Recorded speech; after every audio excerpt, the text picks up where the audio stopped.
안녕하세요. 가치경제 박명준입니다. 오늘은 불로소득에 대해서 말씀을 드리려고 합니다. 불로소득이 존재하는 경제는 불공정한 것이고, 불로소득이 없다면 우리는 지금보다 더 잘 살게 된다는 내용을 말씀드릴 것입니다. 불로소득이 무엇인지에 대해서 먼저 정의를 내릴 것이고, 불로소득이 존재하면 왜 불공정한 경제가 되는지에 대해서도 설명을 드릴 것입니다. 이러한 불로소득이 자본주의 경제에서는 어떠한 유형으로 나타나는지 말씀드릴 것입니다.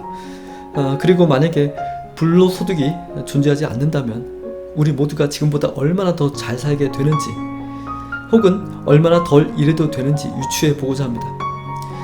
불로소득은 단지 공정하지 않다는 것만이 아니라 경제의 생산성이 떨어지는 결과를 낳게 됩니다. 지금의 자본주의 경제는 불로소득에 의해서 생산성이 떨어지는 문제를 불로소득이 아닌 성실한 근로자들이 자신들이 해야 될 일보다 더 많은 일을 해서 생산성의 부족분을 메우고 있습니다. 그래서 우리 사회 전체가 사용하기 위해서 필요한 재화나 서비스가 부족하지 않도록 생산이 이루어지고 있습니다. 불로소득이 있다는 것은 경제가 공정하지 못하다는 것과 생산성의 저하 및 경제의 효율이 그만큼 낮아진다는 것을 의미합니다. 불로소득을 줄이게 된다면 경제가 보다 공정해지고 생산성과 효율도 올라가게 되어서 우리는 지금보다 더 잘 살게 된다고 정리할 수 있습니다. 불로소득이라는 것은 보통 일을 하지 않고 소득을 얻는 것을 말합니다. 하지만 단순히 일을 하지 않는다고 해서 불로소득이라고 말할 수는 없습니다. 반대로 일을 열심히 한다고 해도 불로소득이라고 말할 수도 있습니다. 불로소득인지 혹은 불로소득이 아닌지의 여부는 자신이 생산한 일의 결과가 우리 모두에게 필요한 유익이 만들어지고 있는지의 여부로 따져야 합니다. 현재는 아무런 일을 하고 있지 않더라도 이미 과거에 생산한 일의 결과가 여전히 새로운 유익을 만들어내고 있다면 그 결과에 대해서 소득을 얻는 것이 맞고 불로소득이 아니라고 볼 수 있습니다. 실물을 생산하는 것은 굳이 매일 일을 하지 않아도 가능합니다. 예를 들어서 세종대왕께서 만드신 한글은 지금도 날마다 수많은 사람들이 사용하고 있으며 새로운 유익을 창출하고 있습니다. 세종대왕께서는 과거에 돌아가셨지만 지금도 여전히 유익한 일을 하고 계신 것입니다. 반면에 매일매일 열심히 일을 하고 있지만 우리에게 전혀 쓸모가 없는 것을 생산하고 있다면, 그래서 돈을 벌고 있다면 이것은 불로소득이라고 볼 수 있는 것입니다. 경제에서 불로소득을 바라보는 관점은 일을 하고 있느냐가 아니라 그 일의 결과가 무엇이냐가 중요합니다. 지금 하고 있는 일의 결과나 혹은 과거에 했던 일의 결과가 지금 사람들에게 필요한 유익을 만들어내고 있다면 그에 맞게 소득을 얻는 것이 맞고 불로소득이 아닙니다. 반면에 지금 혹은 과거에 일을 한 결과가 아무런 유익을 만들어내지 않고 지금 소득을 얻고 있다면 이것은 불로소득이라고 볼 수 있습니다. 이제 불로소득의 구체적인 사례를 들어보겠습니다. 불로소득의 사례는 얼핏 생각나는 것보다 매우 다양합니다. 앞서 말씀드렸지만 불로소득은 일을 하고 있든지 혹은 하고 있지 않든지 지금 사람들에게 유익한 무언가가 생산되지 않는 상태에서 돈을 버는 경우입니다. 가장 쉽게 떠오르는 경우는 부동산과 관련된 소득입니다. 그냥 집을 보유하고 있는데 집의 가격이 오르고 올라간 가격으로 매매를 한다면 이것은 아무런 유익을 만들어내지 않으면서 소득을 얻는 경우입니다. 아파트나 주택의 가격이 오르는 이유는 높은 가격으로 사고자 하는 사람이 많아지기 때문인데요. 이것은 자금의 투자처로서 주택을 선택하는 사람들이 많아지거나 혹은 시중에 풀리는 돈이 많아져서 이것이 주택 시장으로 흘러 들어가는 경우입니다. 어느 경우이든지 주택의 시세 차익에 의해서 소득이 발생하면 이것은 함께 살아가는 세상에 유익을 생산하지 않으면서도 돈을 버는 경우이므로 불로소득이라고 보아야 합니다. 주식 투자에 의해서 소득이 발생하는 경우는 어떨까요? 증권이나 금융자산 투자도 마찬가지입니다. 금이나 은이나 암호화폐에 투자해서 수익을 거두어도 마찬가지입니다. 사람들에게 유익한 것이 아무 것이라도 생산되어서 나온 것이 아니기 때문에 그렇게 해서 돈을 벌면 불로소득이 맞습니다. 부동산의 가격이 오른다고 해서 주식의 시가총액이 오른다고 해서 가상화폐의 가격이 오른다고 해서 우리에게 정작 필요한 무언가가 나온 것이 아니며 그냥 전상상의 숫자만 변한 것일 뿐입니다. 부동산은 건물과 토지로 구성되어 있습니다.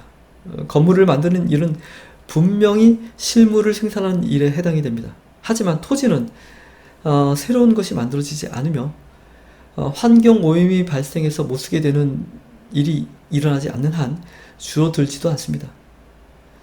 시간이 지날수록 부동산의 가격이 오르는 이유는 노후화되는 건물이 더 좋아지기 때문이 아니라 주변의 인프라가 바뀌기 때문입니다.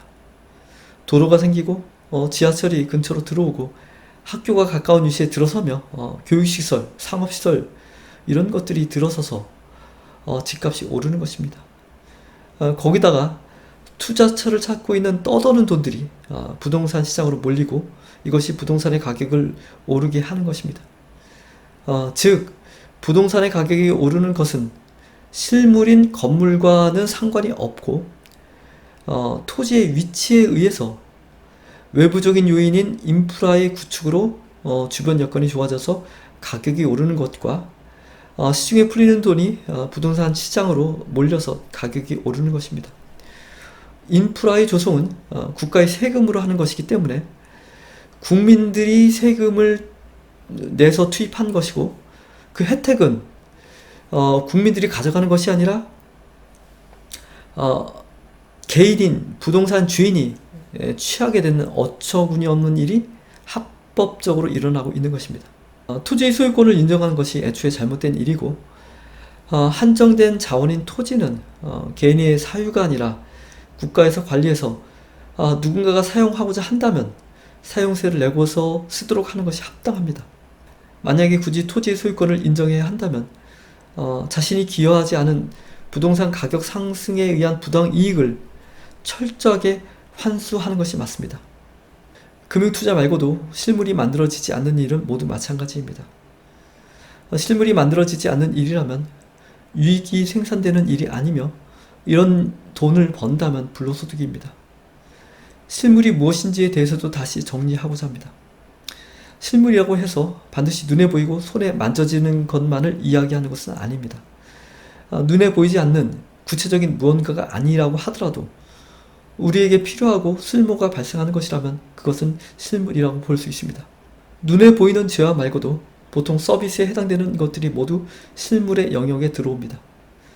거리를 청소하는 일, 물건을 배송하는 일, 아이를 돌보는 일, 누군가를 치료하는 일, 법률을 해석하는 일, 책을 저술하는 일, 그리고 누군가를 가르치는 일이거나 강연을 하는 것도 모두 실물 서비스에 해당이 됩니다.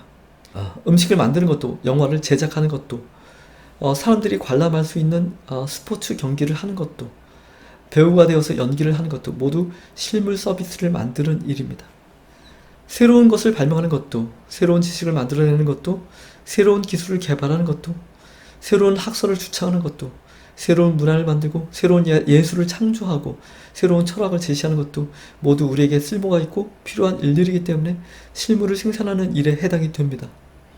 농사를 짓거나 공장에서 공산품을 생산하는 일만이 실물을 생산하는 것은 아닙니다. 우리가 생활 속에서 하고 있는 대부분의 일들이 실물을 만들어내는 가치 있는 생산에 해당이 됩니다. 반면에 흔히 금융투자와 같은 일들은 실물과는 무관합니다. 금융자산을 관리하거나 전망하거나 분석하거나 투자하거나 금융상품을 개발하는 일들도 실물이 만들어지지 않는 일들입니다. 물론 이런 일들이 지금의 자본주의 경제가 돌아가도록 유지하기 위해서는 필요한 일들이 맞습니다. 하지만 이렇게 해서 만들어낸 결과는 금융투자에 관련된 숫자와 자료만 만들어지는 것이고 결국 금융투자자들의 이익을 더 얻기 위한 용도일 뿐입니다. 흔히 말하는 재테크들이 모두 이런 경우에 속하게 됩니다. 사람들은 재테크를 통해서 돈을 벌기를 원하지만 그것은 결국 불로소득을 얻기를 원하는 것입니다. 투자를 위해서 노력하는 모든 일들이 사람들에게 필요한 무언가가 나오는 것이 아니기 때문에 재테크는 결국 합법적으로 불로소득을 얻기 위한 행위라고 볼 수 있습니다. 불법적으로 불로소득을 얻는 방법도 있습니다. 흔히들 말하는 부정부패가 바로 불법적인 불로소득을 얻고자 하는 행위입니다. 누군가의 편의를 봐준다거나 누군가에게 불공정한 혜택을 제공한다든가 납부해야 되는 세금을 몰래 감면해주거나 법적으로 되지 않는 일들이 진행되도록 허가를 해서 혜택을 받는 대상자로부터 뒷돈을 받는 일은 모두 불법적으로 불로소득을 얻는 행위입니다. 다른 사람에게 사기를 치는 일은 어떨까요? 절도를 하는 행위는 어떨까요? 해킹이나 스미싱으로 다른 사람의 돈을 갈취하는 경우도 모두 불로소득을 얻는 행위입니다. 누군가가 불로소득을 얻게 되면 어떤 일이 일어나게 될까요? 사람들은 보통 나만 정직하고 성실하게 살면 된다고 생각합니다. 하지만 경제는 다른 사람들의 상황이 자신에게도 영향을 미치게 되어 있습니다. 경제라는 것 자체가 모든 사람들이 만들어낸 것을 서로 나누어서 살아가는 행위의 총체이기 때문입니다. 누군가가 불로소득을 얻게 되면 이것은 불로소득을 얻지 않은 사람들에게 딱 그만큼의 손해로 나타나게 됩니다. 불법적으로 불로소득을 얻는 경우이든지 합법적으로 불로소득을 얻는 경우이든지 누군가가 일을 하지 않고 소득을 얻으면 마찬가지 결과입니다. 소득을 얻는다는 것은 돈을 버는 것이고 그 돈으로 자신이 필요한 재화나 서비스를 구매할 수 있게 되는 것입니다. 우리에게 필요한 재화나 서비스를 실물이라고 부르며 그 실물을 만들어낸 사람들이 있기 때문에 실물이 세상에 나오는 것입니다. 실물을 생산하는 사람은 따로 있는데 그 실물을 생산하는데 아무런 기여를 하지 않은 불로소득자들이 그 실물을 구매할 권리인 돈이 생기면 이 돈을 가지고 있는 비율만큼 실물을 나누어서 갖게 됩니다. 만약에 불로소득자들이 없었다면 더 많은 실물을 가져갈 수 있었을 텐데 불로소득자가 아닌 사람들은 자신들이 가져갈 실물의 몫이 줄어들게 됩니다. 이것은 자신의 월급은 늘어났지만 실물에 대한 실질 구매력은 오히려 줄어드는 현상으로 체감하게 됩니다. 누군가의 불로소득이 자신에게 반드시 그만큼의 손해로 돌아오게 됩니다. 불로소득자이건 아니건 우리들이 필요한 것은 결국 돈이 아니라 돈으로 구매하는 실물이기 때문입니다. 경제를 살려내기 위해서 양적 완화라는 이름으로 시중에 돈을 많이 풀어서 떠도는 유동성 자금에 의해서 부동산의 가격이 오르고 주식의 가격이 오른다면 불로소득자들이 아닌 성실한 근로자들은 반드시 손해를 보게 되어 있습니다. 이런 유동성 자금은 실물의 근거가 없이 그냥 찍어낸 돈이기 때문입니다. 실물을 교환하기 위한 수단이 돈인데 돈이 그냥 새로 만들어져서 많아지면 실물을 나누어서 가질 수 있는 비율이 돈의 보유 비율만큼 달라지게 됩니다. 불로소득자들이 가지는 돈의 비율이 높아지게 되면 성실한 근로자들은 돈을 가지고 있는 비율이 상대적으로 줄어들게 되어서 실물을 가져갈 수 있는 비율이 줄어들게 됩니다. 자신도 모르게 가난해지는 결과가 나타나게 됩니다. 지금의 자본주의 경제는 이런 방식으로 흘러가고 있습니다. 우리가 알고 있는 대부분의 대부호들은 보유하고 있던 회사의 주식의 가격이 많이 올라서 엄청난 부자가 되는 경우입니다. 이분들이 투기를 한 것도 아니고 불법을 저지른 것도 아니며 자신이 받는 연봉을 많이 책정해서 그렇게 된 것도 아닙니다. 단지 길게는 수십 년 혹은 짧게는 몇 년 사이에 자신이 보유하고 있던 회사의 주식의 가격이 수백 배 혹은 수천 배가 오른 것 때문입니다. 주식의 가격이 오르도록 만드는 주요한 요인은 자본주의 경제에서 이자로 인한 모순을 해결하기 위해서 필연적으로 일어나게 되는 시간이 지날수록 시중에 풀리는 돈이 늘어나는 현상과 당장 돌아오는 부채 문제를 미봉책으로 막기 위해서 돈을 엄청난 규모로 풀게 되는 양적 완화와 같은 정책들입니다. 불로소득은 불공정한 경제를 만들게 됩니다. 공정하다는 것은 자신이 실물 생산에 기여한 것을 기여한 그대로 실물로 그대로 돌려받는 것을 의미합니다. 불공정하다는 것은 실물 생산 기여에 맞지 않게 실물을 가져가는 현상이 나타나는 것입니다.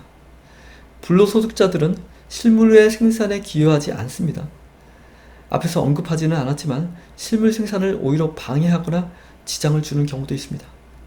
환경을 오염시키거나 파괴하는 일을 하는 경우라면 이것은 실물 생산의 기반을 오염시키고 파괴해서 결국은 실물 생산을 방해하는 일이 됩니다. 불로소득자들은 돈을 벌어서 먹고 살고 있고 금융을 통해서 소득을 얻는 경우라면 일반적인 근로자보다 훨씬 더 많은 돈을 벌게 됩니다. 실물 생산을 방해하는 사람들도 돈을 벌어서 먹고 삽니다. 그렇게 되면 실물 생산에 기여한 사람들이 자신이 기여한 것을 그대로 돌려받지 못하고 불로소득자들에게 빼앗기게 됩니다. 심지어는 불로소득자들이 훨씬 더 많은 실물을 가져가기도 합니다. 자본주의라는 경제 체계가 불로소득을 허용하기 때문에 이러한 일들이 일어나고 있습니다. 자본주의 경제는 실물 생산의 근거를 기반으로 가치를 부여하는 체계가 마련되어 있지 않기 때문입니다. 실물의 가치가 얼마인지를 알지 못하고 그냥 시장에서 정해지도록 방치했기 때문에 실물의 가치가 없는 주식이나 부동산이 실물과 동등하게 거래가 되고 있습니다. 실물의 가치를 산정하는 시스템이 갖추어진다면 주식은 경영권의 지분만을 의미하게 되고 부동산에서 토지는 소유가치가 아니라 사용가치만을 부여하게 됩니다. 경제가 공정해지기 위해서는 불로소득이 존재하지 않는 경제체계를 만들면 됩니다. 자신이 실물 생산에 기여한 것을 자신이 그대로 실물로 돌려받는 경제가 되어야 합니다. 그러기 위해서는 실물 생산의 가치가 얼마인지를 분별할 수 있어야 합니다. 자본주의 경제와 마찬가지로 시장 경제로 돌아가지만 실물 생산의 기여가 얼마인지를 분별할 수 있는 경제 체계가 바로 가치주의 경제입니다. 가치주의 경제에서는 모든 실물 생산의 기반이 되며 또한 우리가 실물이 필요한 이유인 에너지와 시간과 정신이라는 세 가지 가치 인자로 각각의 실물 재화와 실물 서비스의 가치를 산정하게 됩니다. 따라서 가치주의 경제에서는 가치 있는 것을 생산하지 않던 불로소득자들도 먹고 살기 위해서는 금융투자나 재테크나 혹은 불법적인 행위를 하는 것이 아니라 실물의 생산에 기여해야 합니다. 눈에 보이지 않는 에너지와 시간과 정신이라는 인자가 가상가치 형태로 거래 시에 전산상으로 교환이 되기 때문에 불법을 저지르려고 해도 그렇게 해서 자본주의 경제에서 돈이 해당되는 가상가치를 얻을 수 있는 방법이 없습니다. 실물 생산이 없던 금융투자가들이나 불법적인 불로소득자들이 자신이 하고 있던 일을 모두 그만두고 진짜로 실물을 생산하는 일에 참여하게 되며 그렇게 해서 실물 생산을 안 하던 사람들이 생산에 동참하기 때문에 실물 생산이 많아지게 되고 그렇게 되면 당연히 우리 사회는 지금보다 부자가 됩니다. 생산량이 이미 충분하다면 지금의 실물 생산자들이 하고 있는 일의 양을 크게 줄일 수도 있습니다. 그래서 지금과 동일한 실물의 생산이 이루어지는 조건으로 불법 소득자들이 실물 생산에 동참하게 되면 기존의 실물 생산에 기여하고 있던 사람들이 하고 있던 일의 양이 얼마나 줄어들게 되는지 유추해 보겠습니다. 먼저 경제활동 인구 중에서 금융투자 관련 업종에 종사하고 있는 인구수와 불법으로 돈을 버는 인구수를 모두 더해서 실물 생산에 기여하지 않는 경제활동 인구수를 구하게 됩니다. 그 다음에 실물 생산에 기여하는 인구수를 파악해야 합니다. 이때 실물 생산하지 않는 경제활동 인구수가 실물 생산에 기여하는 경제활동 인구수에 비해서 3분의 1이라고 가정해 보겠습니다. 그러면 경제활동을 하는 인구수가 원래는 1이었는데 3분의 4로 늘어나게 됩니다. 경제활동을 하는 각 개인은 일의 양을 현재보다 4분의 3으로 줄여도 지금과 동일한 양의 실물 생산이 이루어지게 됩니다. 하루 8시간씩 주 5일을 근무하는 그 근로자라면 하루에 6시간씩 주 5일을 근무해도 됩니다. 그냥 원래대로 동일한 수준으로 일을 하게 된다면 우리 사회는 전체가 실물 생산이 3분의 4배만큼 많아지기 때문에 잘 살 수 있게 됩니다. 오늘은 불로소득이 무엇인지 생각해 보았습니다. 불로소득은 우리에게 쓸모있는 실물을 생산하지 않으면서 돈을 버는 것을 말합니다. 이것은 실물 생산에 기여한 사람들의 기여분인 실물을 불로소득자가 나눠서 갖는 형태로 불공정한 경제를 만들게 됩니다. 실물을 생산하는 사람들이 자신들 말고도 실물을 생산하지 않는 사람들까지도 먹여 살리고 있는 것입니다. 자본주의 경제에서는 실물을 생산하지 않고도 오히려 돈을 버는 경우가 흔하게 나타납니다. 금융에 의한 소득이 근로에 의한 소득보다 더 크기 때문입니다. 불로소득이 가능한 이유는 자본주의 경제에서는 실물을 생산하는 기여의 가치를 분별하는 방법이 없기 때문입니다. 시장 경제 자체는 매우 훌륭하지만 실물 생산에 대한 아무런 가치의 정보가 없는 시장 경제는 불완전할 수밖에 없습니다. 실물 가치가 없는 것들이 가치 분별을 못하기 때문에 실물에 대한 근거가 없이 실물과 같은 자격을 얻어서 동등하게 거래가 되며 거래 이후에 실물로 교환되기 때문에 불로소득이 존재하게 됩니다. 가치주의 경제에서는 에너지와 시간과 정신이라는 세 가지 가치 인자들을 조합해서 모든 실물 재화와 실물 서비스의 가치를 분별하게 됩니다. 따라서 가치주의 경제에서는 기존의 불로소득자들이 실물 가치를 생산하지 않는다는 것이 숫자로 드러나게 되어서 자신이 하던 일을 그만두고 실물 생산에 동참하게 됩니다. 그래야 먹고 살 수 있기 때문입니다. 그렇게 되면 실물 생산량이 많아져서 사회 전체가 부자가 되며 혹은 실물을 생산하고 있는 각자가 하고 있는 일의 양을 크게 줄일 수도 있습니다. 이제 지금의 자본주의 경제가 가진 모순을 극복하고 보다 이상적인 경제 체계로 패러다임을 바꿔야 할 시기입니다. 우리가 살아가고 있는 이 세상을 보다 올바른 관점으로 바라본다면 우리는 보다 공정하며 잘 살 수 있는 그런 세상을 함께 만들어갈 수 있습니다. 감사합니다.